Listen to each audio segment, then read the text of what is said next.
It's late at night in Chicago, and police are rushing a badly wounded officer into the hospital. The staff scrambles to save him, calling in the hospital's top surgeon, Dr. Paul Kersey. Paul immediately drops what he's doing and runs in, but sadly, he's too late. The officer dies before Paul can begin. The next morning, Paul tries to return to normal life. He eats breakfast with his wife Lucy and their teenage daughter Jordan, who just received exciting news. She's been accepted into a college in New York. Everything looks peaceful, the perfect family. Later, they attend Jordan's soccer game. Paul and Lucy cheer proudly, until an aggressive dad in the crowd starts yelling and causing chaos. Paul politely asks him to calm down, but the man explodes and nearly gets physical. Lucy pulls Paul away before things spiral further, but the man mocks him, calling him a coward. After the game, the family goes out for pizza with Paul's brother Frank, who's loud, sarcastic, and always teasing Paul about living the safe suburban life. During the meal, Paul agrees to lend Frank money, and Frank jokes about Paul's high salary. But someone else is listening. The valet, Miguel, overhears everything, including that the family will be away later. When Miguel goes to retrieve their car, he secretly takes a photo of their home address from the car's GPS screen. That night, the family prepares to go out to celebrate Paul's birthday. Lucy and Jordan give him a fancy watch, but then Paul gets called in for an emergency surgery. He has no choice but to leave, postponing the celebration. Lucy and Jordan decide to stay home and do some shopping instead. But outside, a suspicious van is parked nearby. When Lucy and Jordan return home later, everything seems normal. Jordan goes upstairs to call her girlfriend, and Lucy starts baking Paul's birthday cake, unaware of the danger inside the house. Then Lucy notices something strange. Her cookbook pages suddenly flip as if from a breeze, but the window is supposed to be shut. She walks over and sees muddy footprints on the floor. Her heart drops. Lucy immediately calls for Jordan, but it's already too late. Jordan is grabbed upstairs by a masked intruder hiding in her bathroom. Lucy rushes to her, only to find 3 armed criminals inside their home. The men threaten Jordan's life, forcing Lucy to cooperate. The leader drags Lucy to the safe, ordering her to open it and pack their valuables into a bag. Meanwhile, one of the robbers begins harassing Jordan. The other tries to keep control, warning him not to go too far, but tension rises between them. That moment of distraction gives Jordan a chance. She grabs a knife and slashes the attacker across the face, but instantly she's hit hard and thrown to the ground. The criminals begin losing patience. Lucy returns, sees Jordan injured, and reacts instinctively, grabbing a pot of boiling water and throwing it into one criminal's face. Lucy screams for Jordan to run, but the criminals snap. They pull out guns and begin firing. At the hospital, Paul is mid-surgery when he hears there are 2 female gunshot victims arriving. He immediately tries to take the case, but the staff refuses to let him near them. When Paul finally learns the truth, his world collapses. Lucy is already dead. Jordan is alive, but barely, and is rushed into surgery. Paul breaks down when he sees Lucy's body, overwhelmed with grief and disbelief. Soon after, detectives Raines and Jackson arrive to ask questions, listing all the stolen valuables. Frank shows up and explodes at the police, furious that crime in the city has become out of control.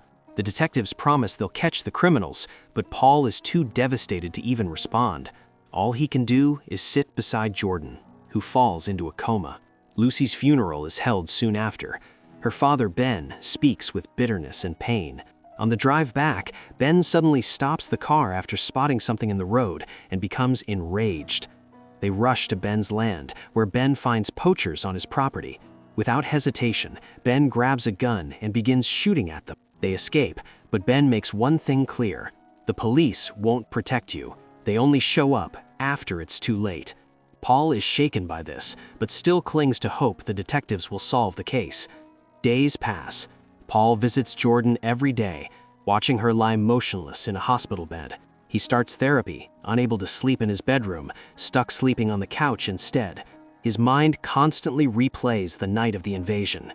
Every man on the street looks suspicious. Every sound makes him tense. He blames himself for not being there. Weeks go by, and still no suspects. Paul confronts Detective Raines directly, asking about DNA evidence, but there are no matches. In the detective's office, Paul sees an overwhelming board of unsolved cases, proof that the police are drowning and underpowered. Paul starts realizing a painful truth. No one is coming to save them. One night, Paul sees two men harassing a young woman outside a train station. He tries to intervene, but the men turn on him and beat him badly. The woman escapes, but Paul is left bleeding and humiliated. That same night, he watches TV, and a gun store advertisement catches his attention. The next day, Paul walks into a firearms shop. The clerk shows him weapons and explains the process. Paperwork, safety training, security cameras everywhere. Paul hesitates and leaves without buying anything. But fate gives him another opportunity. Later, a gunshot victim is brought into Paul's operating room. While they move the body, a handgun falls from the man's pocket. Paul quickly hides it, taking it for himself. At home, Paul tries to shoot it, but the bullet bounces dangerously, nearly killing him. Realizing how untrained he is, Paul begins obsessively watching gun tutorials, practicing constantly until his aim improves. Then, Jordan's condition worsens. She suffers a seizure. The doctors warn Paul she may not survive. And when Paul sees Jordan physically restrained in her hospital bed for safety, something inside him finally breaks. His daughter lies strapped down like a criminal, but the men who destroyed his family are still free. That night, Paul puts on a hoodie, grips the gun, and walks into Chicago's dangerous streets. Paul moves through the city with his hood up, his face hidden, and his stolen handgun clenched tight. He looks nervous and inexperienced, but when he hears a woman screaming nearby, he rushes toward the sound. Two criminals are trying to steal her car. Paul yells at them to stop, but the men instantly open fire at him and speed away. Paul dives, rolls, and stays alive by pure luck. But then, instinct takes over. He shoots the driver in the head, causing the car to crash violently. The second criminal stumbles out, firing wildly. Paul hides behind a parked car, waits for the perfect moment, and fires again, ending the threat. A woman watching from an apartment window records everything. Paul tells the victim to run, watches the criminal's final breath, then disappears into the shadows. At home, Paul treats his injured hand using his medical skills and finally sleeps. But he's haunted by dreams. Still, the medicine from therapy helps him rest. The next day, police take statements. The victim is grateful, but the woman who filmed the event is disturbed by how cold and brutal the shooter seemed. The clip spreads online fast. Detectives Raines and Jackson watch it too and notice one detail: the shooter's hand is wounded. Paul sees the video of himself and feels something strange: pride. His nightmares start fading. Meanwhile, the city is divided. Some call the shooter a hero, others call him a murderer. News stations label him the Grim Reaper. At the hospital, Paul wraps his hand in bandages and hides it whenever cops walk past. He keeps acting like a normal doctor until he treats a young boy who has been shot. Paul gently earns the kid's trust and learns the shooter is a street dealer known as the Ice Cream Man. Paul also gets the dealer's address from the boy's medical chart. That night, Paul steals a hoodie from the hospital laundry and goes to the neighborhood. The Ice Cream Man is standing casually outside with his cart, and Paul doesn't hesitate. He shoots him and runs. Locals immediately loot the cart. Police arrive moments later and again hear reports of a man in a hoodie. Raines notices kids reenacting the shooting, and the way the kid uses his left hand matches the viral video. The detectives now suspect it's the same person. The media explodes again, but the police chief is furious, warning Raines that vigilantes could inspire copycats. Still, the only consistent clues are the Grim Reaper is left-handed and handles weapons like someone untrained. Paul goes to therapy again, and the therapist compliments his improved mood, telling him to keep doing whatever is helping. Soon after, Paul is shocked when another gunshot victim arrives at the hospital, and it's Miguel, the valet. Paul notices something horrifying on Miguel's wrist: Paul's own watch, the one stolen during the home invasion. Paul tries to save him, but not very hard. Miguel dies. Paul then steals Miguel's phone and uses the dead man's finger to unlock it. Searching through photos, Paul becomes sick when he finds a picture taken from inside his car, confirming Miguel was involved. Digging deeper, he finds a photo of a liquor store that seems connected to stolen goods. Paul considers calling the detectives, but decides to do it himself. That night, Paul goes to the liquor store pretending to be Miguel's friend, but the owner notices the hospital hoodie label and secretly texts a criminal named Fish. The owner reaches for a weapon, but Paul reacts fast, pinning his hand with a dart, then forcing him to reveal the stolen goods. In the back, Paul finds the valuables taken from his home. Then Fish arrives and opens fire. Paul dodges through the store, using cover and reloading under pressure. Fish accidentally shoots the owner instead. After a brutal struggle, Paul uses the store's security cameras to his advantage and finally shoots Fish down. Fish, terrified, gives up the name of the mechanic behind the invasion, Joe, saying the address is on his phone. Fish tries one last attack, but a falling bowling ball knocks him down, giving Paul the chance to finish him. Paul steals the security hard drives and escapes, but his wedding ring slips off and gets left behind. The next day, the news is going insane again. Paul destroys the stolen hard drives with a drill and wipes evidence. But suddenly, detectives Raines and Jackson visit Paul. They show him Fish's photo in the ring recovered from the scene.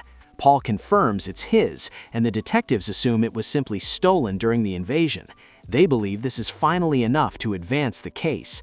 Paul acts calm, then destroys Fish's phone. Now he goes after Joe. Paul ambushes Joe in his garage, knocks him out, and ties him under a car. When Joe wakes, Paul forces answers out of him using terrifying pain and chemical torture. Joe finally reveals the real killer, Knox. But Joe warns that Knox isn't someone you can hunt. You wait until he comes to you. Paul thanks him and leaves Joe trapped as the car falls, killing him. Now the detectives start connecting the dots. Every criminal the Grim Reaper killed was tied to Lucy's murder.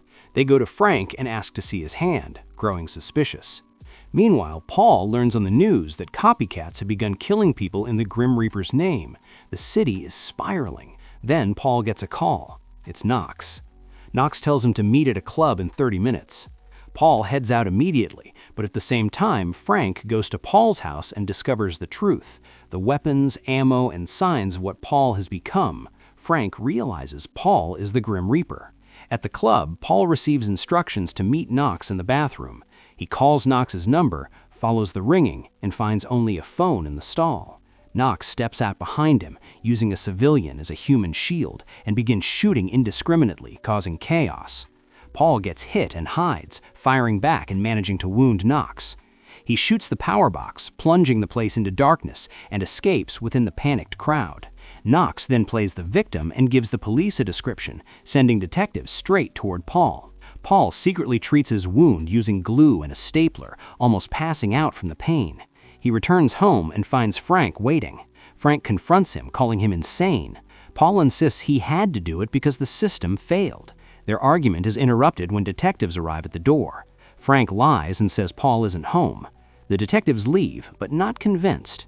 Then Paul gets the call he's been waiting for. Jordan is awake. Paul rushes to the hospital and embraces her, overwhelmed. He tells Jordan Lucy is gone, and Jordan breaks down. Paul promises Frank he's done being a vigilante. A week later, Jordan finally returns home. Detectives question her, but she remembers nothing from the attack. Then, in the elevator, Knox appears, smiling, calm, and casually talking to Jordan like a stranger. He leaves with a chilling line, basically reminding Paul he knows where they live. Paul instantly understands the threat. He goes back to the gun store and buys weapons legally, preparing for the inevitable. That night, Jordan is getting ready for bed when Paul notices movement outside. He tells Jordan to hide under the stairs and call 911. Seconds later, attackers break into the home. One man shoots at the bed upstairs, but it's only pillows. Another follows the sound of a running shower, but it's a trap, and Paul kills him instantly. Paul fights through the house as the attackers scramble, but then Knox himself appears and shoots Paul in the shoulder. Paul falls, injured and pinned. Jordan screams from her hiding spot, distracting Knox, and in that split second, Paul reaches a hidden weapon and turns the tables. When police arrive, Paul claims all his injuries happened tonight and that he only armed himself legally after Jordan woke up. He offers to surrender the guns, acting like it's over. The detectives don't fully buy it, but they choose to let it go. Time passes. Paul drives Jordan to New York for college. Her girlfriend is waiting, and Paul says goodbye. But as he walks back to his car, he sees a man steal a bag from a worker's cart. Paul pauses.